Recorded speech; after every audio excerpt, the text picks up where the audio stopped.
सफलता और सक्सेस कितना सुंदर और आकर्षक शब्द है और उसमें आने वाली बाधा ये समस्या है। किंतु जीवन की वास्तविकता समस्याएं ही हैं। फैक्ट ये ही है कि सफलता कम मिलती है और समस्याओं का सामना अधिक करना पड़ता है। यानी कि जब तक हम सफलता एवं आनंद प्राप्ति की बात करते हैं तो ये विषय जब तक पूरा नहीं होता जब तक हम समस्याओं का समाधान करने का कोई तरीका नहीं निकालते। एक कंप्यूटर साइंस इंजीनियर गुड़गांव की कंप्यूटर कंपनी में काम करता था। मॉर्निंग में जब वो उठा तो उसने अपनी ईमेल चेक किया। उसे एक कंप्लेंट आई हुई थी कि नोएडा से कि अपनी कंपनी की एक मशीन खराब हो गई है और उसे 6 घंटे में जल्दी ठीक कीजिए।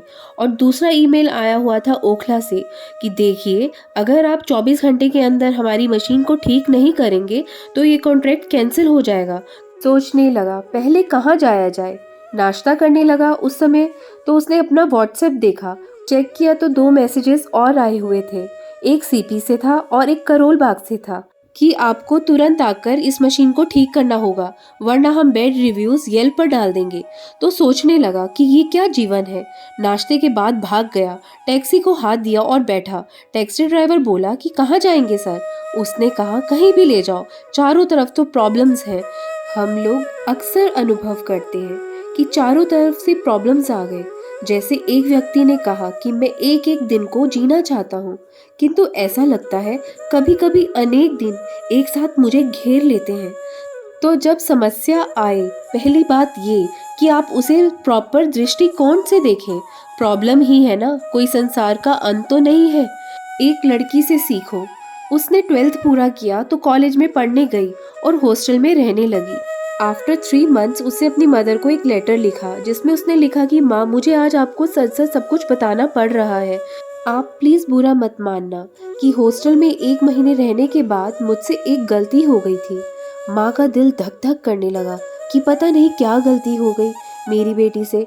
उसने लिखा हुआ था कि मम्मी, मैंने अपनी रूममेट के ड्रॉर से 500 रुपये चोरी कर लिए और उन पैसों से मैंने एक स्कूटी रेंट पर लिया और स्कूटी चलाते चलाते मेरा एक्सीडेंट हो गया एक खंबे के साथ। तो मैं जोर से गिर गई और मेरा थाई बोन फ्रैक्चर हो गया। अब माँ लेटर पढ़ती जा रही थी और साथ में सोच रही थी ये क्या हो रहा है, पूरा संसार मेरा तो उल्टा हो गया। आगे उसने लिखा हुआ था कि मम्मी, घबराने की आवश्यकता नहीं है। उसी गली में एक अत्यंत सुंदर जवान डॉक्टर था। उसने मेरी हेल्प की, उससे मेरा प्रेम हो गया और अब मैं उससे विवाह करने जा रही हूँ।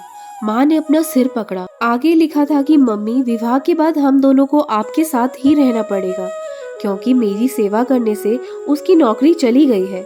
तो मुझे पूरी आशा है कि आप उसकी कंपनी को एंजॉय करेंगे। और साथ ही उसने लिखा था कि वह दूसरे धर्म को बिलोंग करता है तो शायद आपको भी धर्म परिवर्तित करने के लिए रिक्वेस्ट करता चला जाएगा।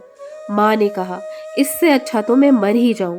और लेटर के लास्ट में लड़की ने लिखा हुआ था कि मम्मी, वास्तव में ये सब कुछ नहीं हुआ है, मैंने ये सब काल्पनिक लिखा है।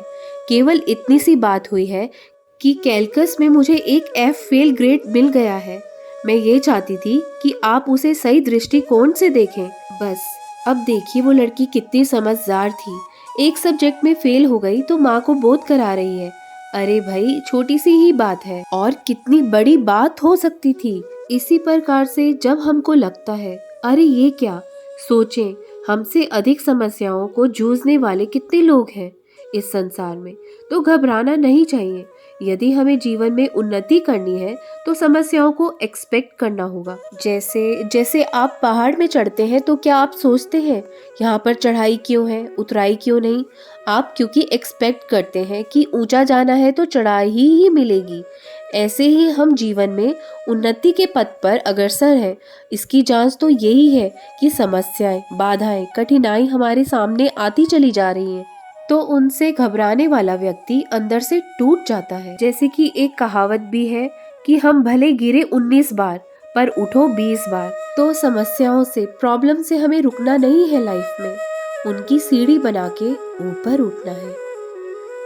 आशा करती हूँ ये वीडियो आपको जीवन जीने के कुछ असल मायने सिखा पाए।